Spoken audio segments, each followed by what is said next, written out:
In preparation for this conference, I reread Carl Jung's book published in 1954 called Flying Saucers, A Modern Myth of Things Seen in the Sky. And to my mind, no one has really gone beyond Jung. He understood very clearly that saying that something is a denizen of the psychic realm no way precludes its also having efficacious force in the physical realm through the phenomenon which he called synchronicity. Some of the points which Jacques made today about the nature of the medical examinations that are reported, they are absurd. They are unnecessary to be performed at our level of technology, let alone any future more advanced level that we might be asked to believe in. So if the UFO phenomenon is something that is coming from us, then what is it and what is it for? And I've given a good deal of thought to this question over the years because I tend to lean toward the notion that the UFO problem, like many subtle problems, is haunted by our own naivete concerning language. If I were to randomly choose, and don't worry, I shan't, 5 of you to come up here, and each one of you would have 40 seconds to explain to the rest of us what an atom is, it would be preposterous. None of us know. I doubt there's a person in this room who can give an account of the atom that tallies with the quote-unquote orthodox description of the atom. So there is a curious fuzziness about the most mundane parts of reality when we really attempt to magnify and understand them in the clear light of consciousness. How much more ambiguity there is then, naturally, attendant upon the examination of any kind of phenomena which are rare or tend to be fringy. So it isn't a matter of achieving consensus over the UFO. We can't even achieve consensus about what constitutes a decent souffle. So this passionate desire to drag us all under the umbrella of a single explanation is, I think, missing the point. To my mind, if the UFO phenomena is something arising out of the superego of the human psychic organization, then we should ask why. What is it doing? And I don't want to sound like a public relations agent for Jacques Vallée, but to my mind, with the exception of Jung, Jacques is the only commentator on the phenomenon who has really pushed the frontier back. To my mind, in The Invisible College, when Vallée says, in looking at the effect, not asking the question, what is it, but what does it do, you very quickly see what the flying saucers are doing. What they are doing is eroding faith in science. They are an antidote to the scientific paradigm that has evolved over the past 400 years and which has led us to the brink of global catastrophe.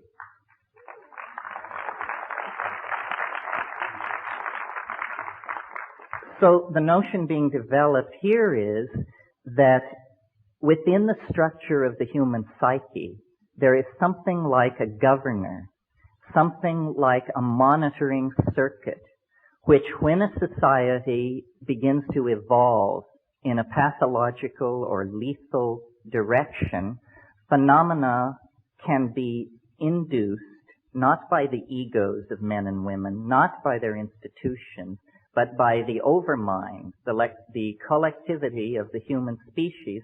Phenomena can be induced which are so corrosive to the ideologies currently in place that their underpinnings are cut away, their validity is called into question, and their programs for social development and control are invalidated and destroyed. Now, a perfect example of this is the rise of infant Christianity. If you'll cast your mind back to the situation in the early years of the Christian era, and imagine the mentality of a Roman aristocrat, a person of power in Roman society. Their physics is drawn from democracy and atomism. In other words, they are thoroughgoing materialists. Their social theory is drawn from Epictetus and Plato. They are, in fact, extremely modern people by our own standards. However, among the gardeners and kitchen help and stable boys, there is news of a momentous event in the Middle East. A Jewish rabbi has triumphed over death and risen after 3 days in the tomb. Should the master of a Roman household have caught wind of this kind of superstitious talk among the help, he would have just dismissed it with a sneer. What a preposterous idea. And it is a preposterous idea. Nevertheless, the fact that an idea is preposterous has never held it back from making zealous converts. And within 120 years after the Annunciation of the birth of Christianity, its missionaries were beating on the gates of Rome, attempting to convert the emperor. Now I see a similar situation in the modern context, that rationalism, scientific technology, which began and came out of the scholasticism of the Middle Ages and the quite legitimate wish to glorify God through an appreciation of His natural world, turned into a kind of demonic pact, a kind of descent into the underworld, a Nicaea, if you will, leading to the present cultural and political impasse that involves massive stockpiles of atomic weapons, huge propagandized populations cut off from any knowledge of their real histories, male-dominated organizations plying their message of lethal destruction and inevitable historical advance. And into this situation comes suddenly an anomaly, something which cannot be explained. I believe that that is the purpose of the UFO, to inject uncertainty into the male-dominated, paternalistic, rational, solar myth under which we are suffering.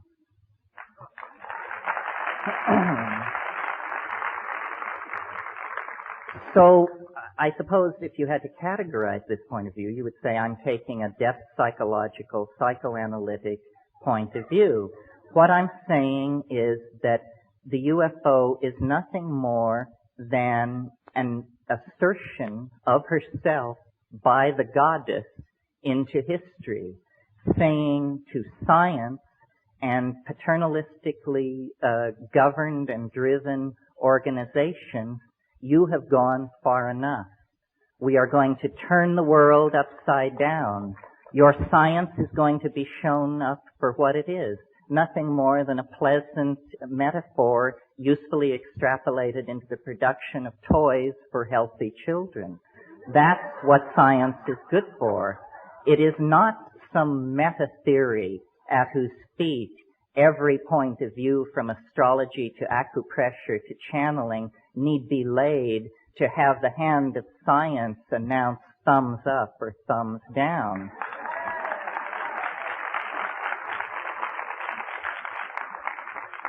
Now, there is another possibility which can be dovetailed into the first.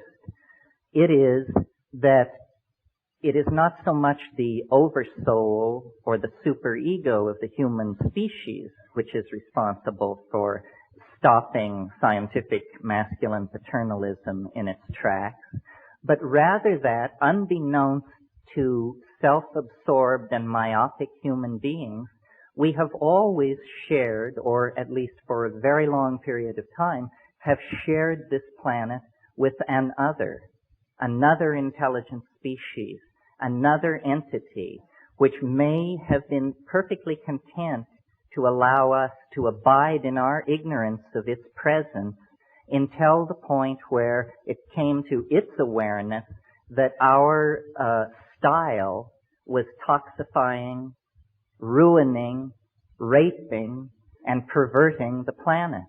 And at that point, this thing springs into action with similar end results as the previous scenario, the invocation of the superego. It's astonishing to me that in the 45 years that the UFO, are we being visited question has been kicked around, I have never seen in any UFO book or publication the suggestion made that if we believe we are being visited by organic, intelligent life forms from some other dimension or place in the galaxy, then we should very, very thoroughly examine the ecology of this planet for traces of its presence.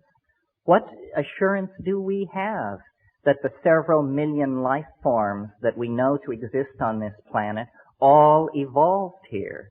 Do we have any assurance? There are ways to gain that assurance by doing comparative DNA sequencing and this sort of thing.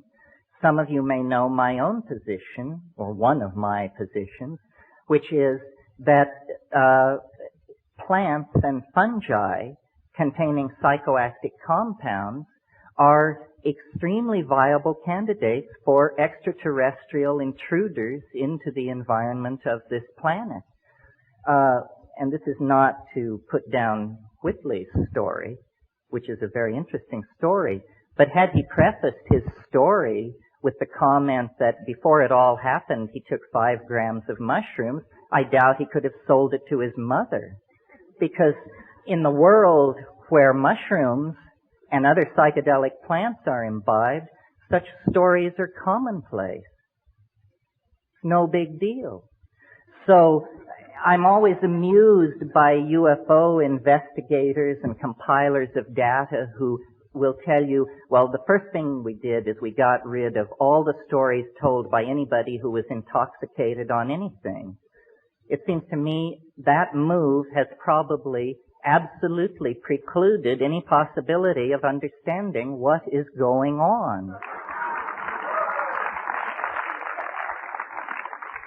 You see, culture is something that we wear like clothes. And we're very much at ease with culture. Our mind is very much at ease with culture. And we gather the language of a given culture around us. Culture is the mind unperturbed.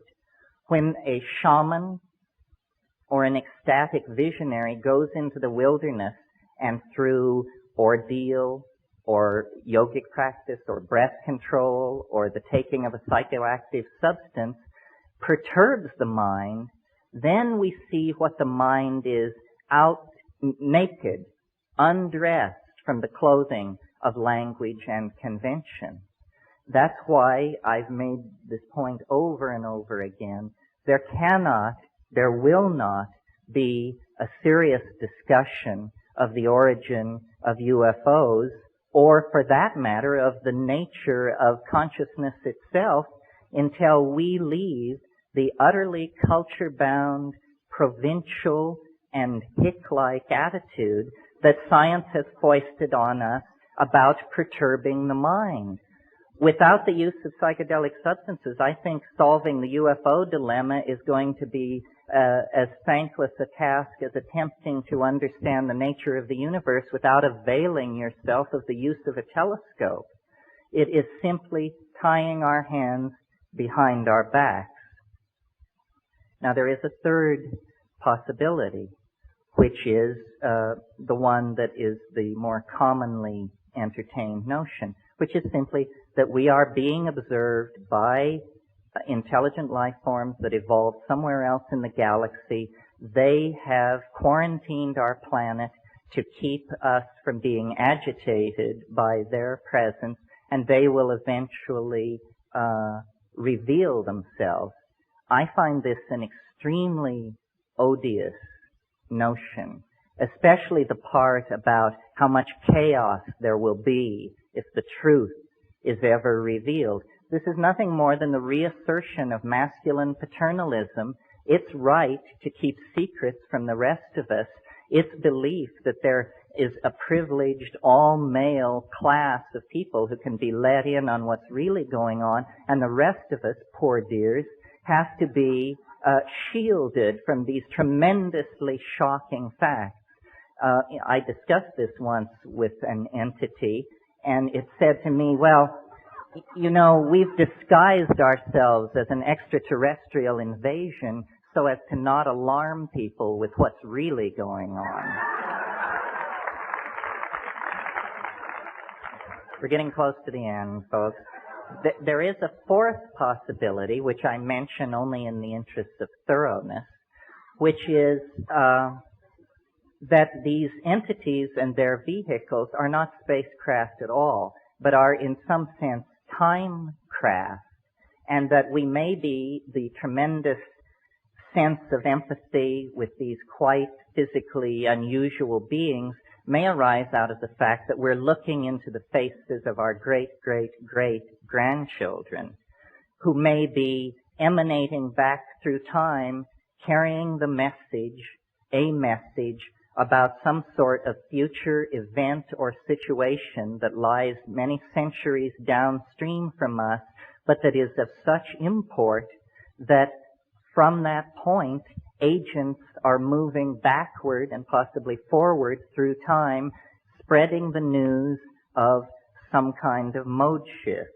This doesn't seem to me to be impossible. However, based on my own experience, which is what I think this thing really comes down to, because what we have in the UFO issue is an official position supported by scientists, whether they be Neanderthal right-wingers or doctrinaire Marxists or whatever, a conspiracy of consensus against the personal experiences of individual human beings who are told, well, what you're saying happened to you can't have happened. You are insane, you are mentally ill, you are mistaken. So what we really have here is a political issue. Which do you believe? Your perceptions, memories, and expectations aided by your intellect, or some kind of utterly abstract, official, doctrinaire, sexist philosophy laid on from above? So I think really what the saucers do, if you accept their presence, is they empower us. They empower us to see science for the shell game that it is, to see the past 400 years of Western culture for the pathetic narrowing of the spectrum of allowable phenomena that it is, to the point where people think that if you can't bang on something with a hammer, it isn't real, which to me is just wild talk. I can't even imagine where that this thing is coming from. So I think, and I'll just leave you with this final thought, that in lieu of the repression, and it is a repression throughout this century, of legitimately available ways of exploring the modalities of consciousness, and by that I mean psychoactive compounds, the repression of those compounds and their use by science has created a neurotic energy dynamic in the mass psyche. And the mass psyche has begun to hallucinate because the destiny of human beings is to live in the imagination in the hands of the goddess. And wherever that thrust is impeded, psychopathy will result. There will be neurosis. There will be psychic epidemic. There will be confusion. So I believe that until we form a resolution to conduct an unfettered and mature exploration of the human psychology using all the tools available to us, that the skies of Earth will continue to be haunted by flying saucers. They will continue to be haunted by flying saucers and their denizens because they are symbols of our infantilism, of our sense of loss, of our incompleteness. And we can heal that breach by simply recognizing that the true mystery lies within us. The true mystery is in the mind, and its historical promise is the transformation of our society through the abandonment of reason as it has been narrowly defined by this extremely solar, masculine, paternalistic, materialistic legacy that we are the victims of. Well, I could talk for a long time, but I think that's it in a nutshell. Thank you. Thank you.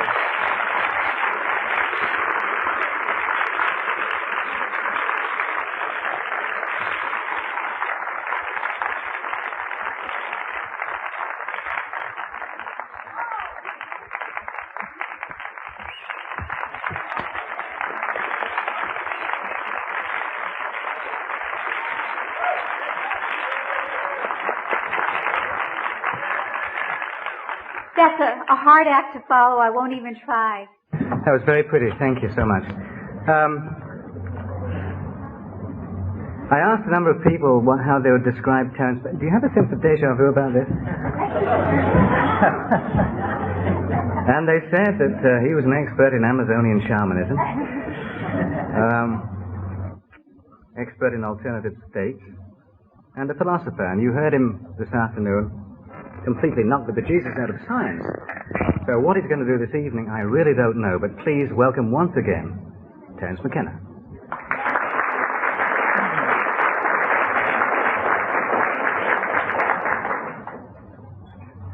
Well, it is late, and my voice is fading, but my talk this afternoon was fairly brief, and there were a couple of points I didn't cover.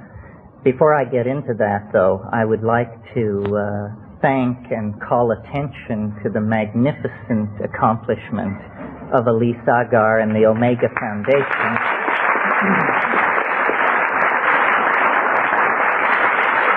Stand up, Elise.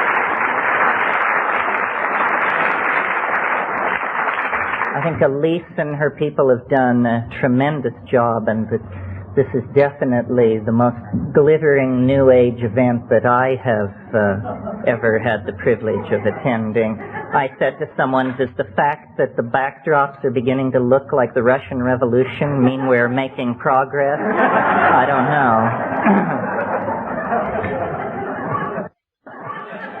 Can you all hear me? How's that? Ah, yes. Okay. The area that I want to just spend a few minutes on tonight that I didn't touch on this afternoon is what then is to be done? Tolstoy's question. Once we reach this level of admitting the phenomenon, experiencing the phenomenon, trying to talk with each other about it, what is to be done? How are we to translate the message coming from the other side into a concrete reality that works for all of us? Or is that a good thing?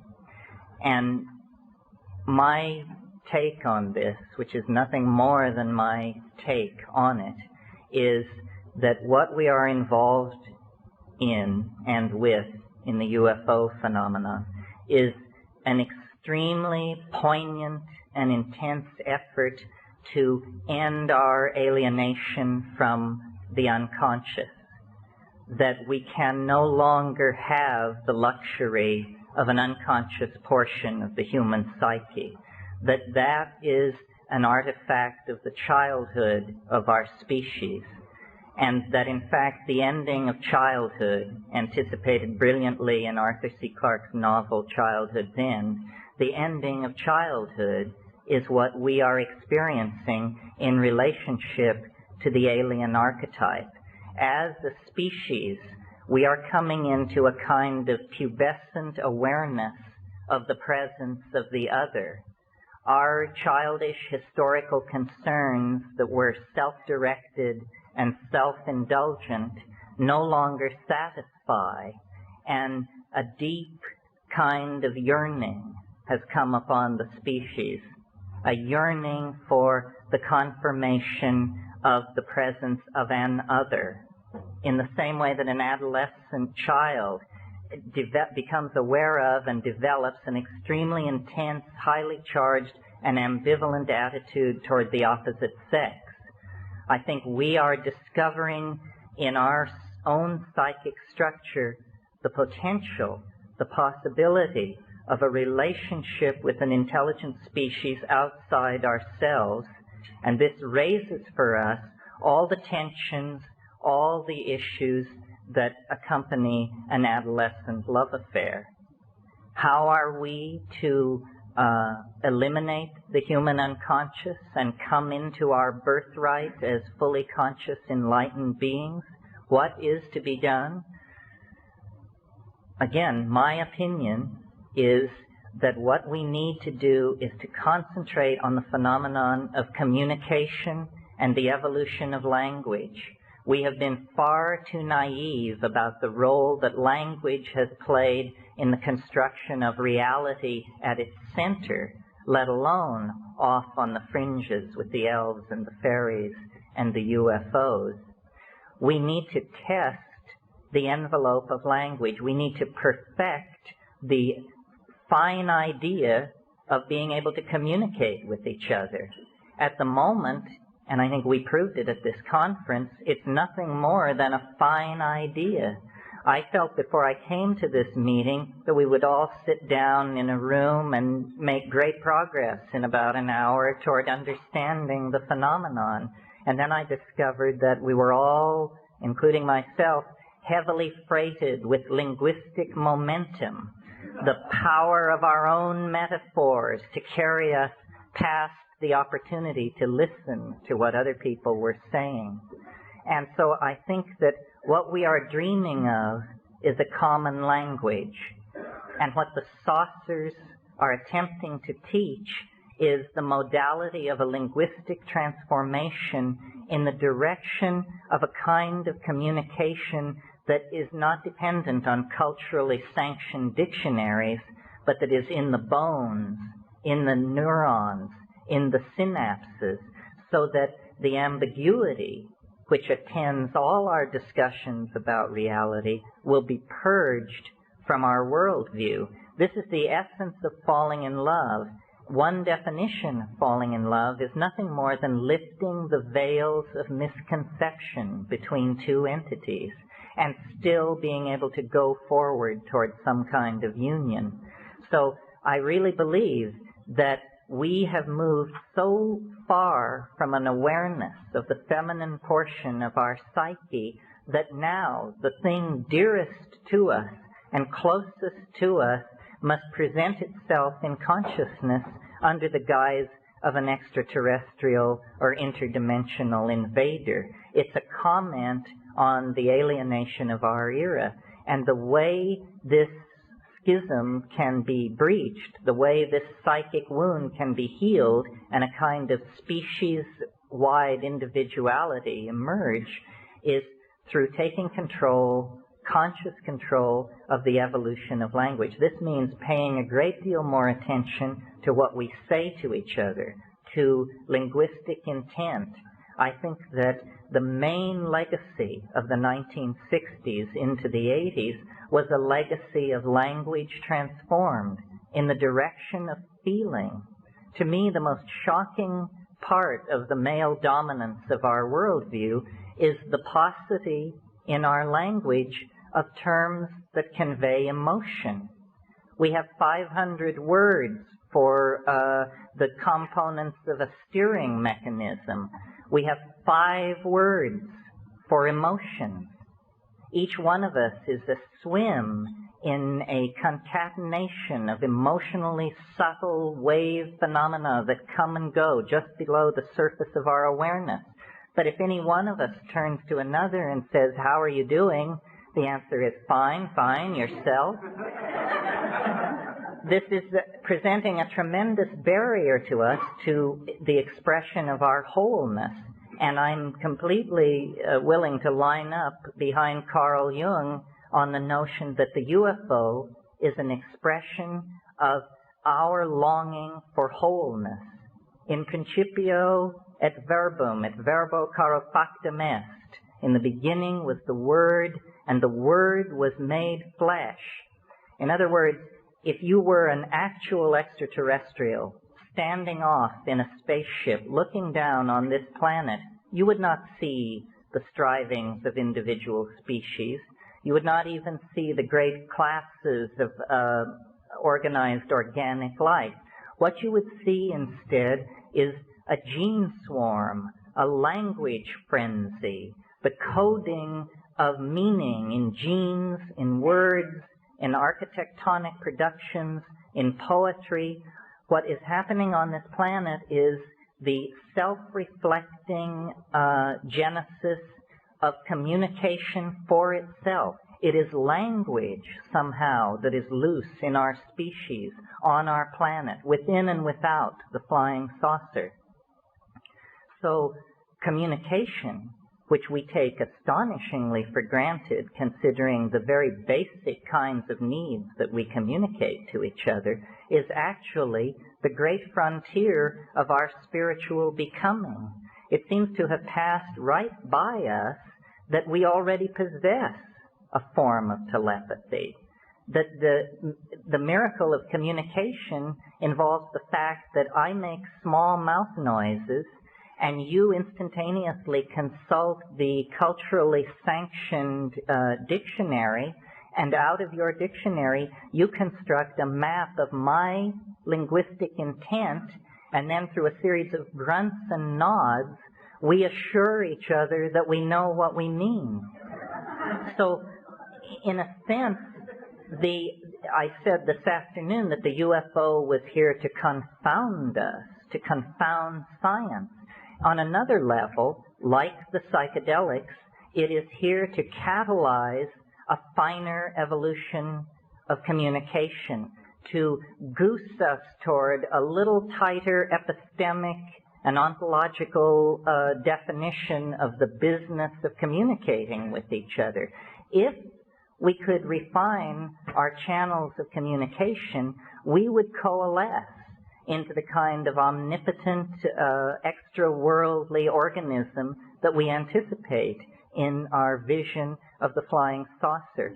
So I think really the flying saucer has become the guiding image of our own cultural evolution. We are going to live in the imagination. This planet is involved in a birth process. There is nothing unnatural about what is going on this planet, and there is nothing unnatural or inappropriate about us. It's simply that the planet has carried us to term.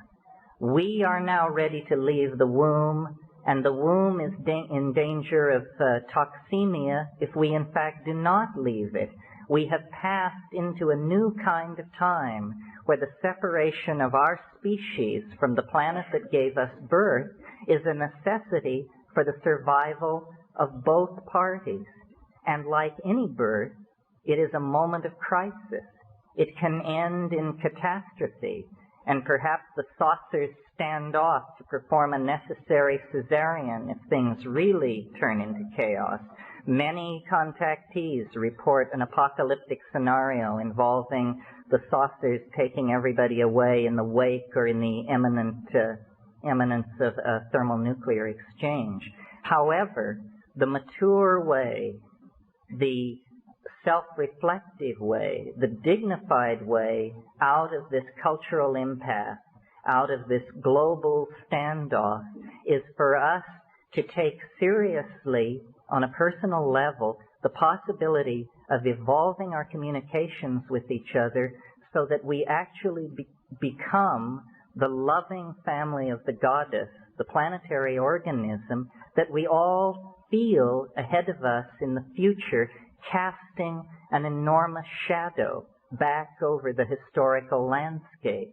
Eventually, and when is up to us, It will no longer be a higher dimensional object throwing a shadow into the flat dimensions of history. It will be instead a transcendental object made manifest. We are, in fact, on the brink of great changes.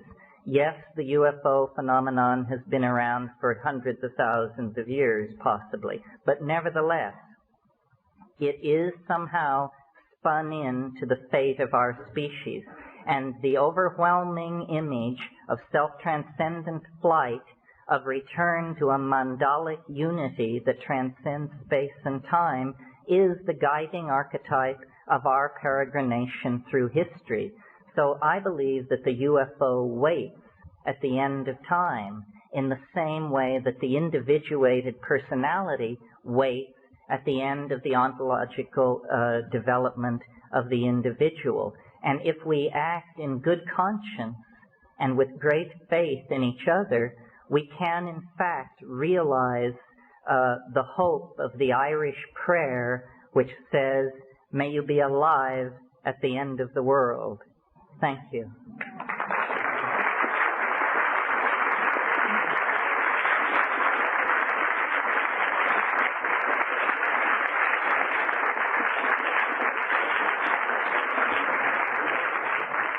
And good night.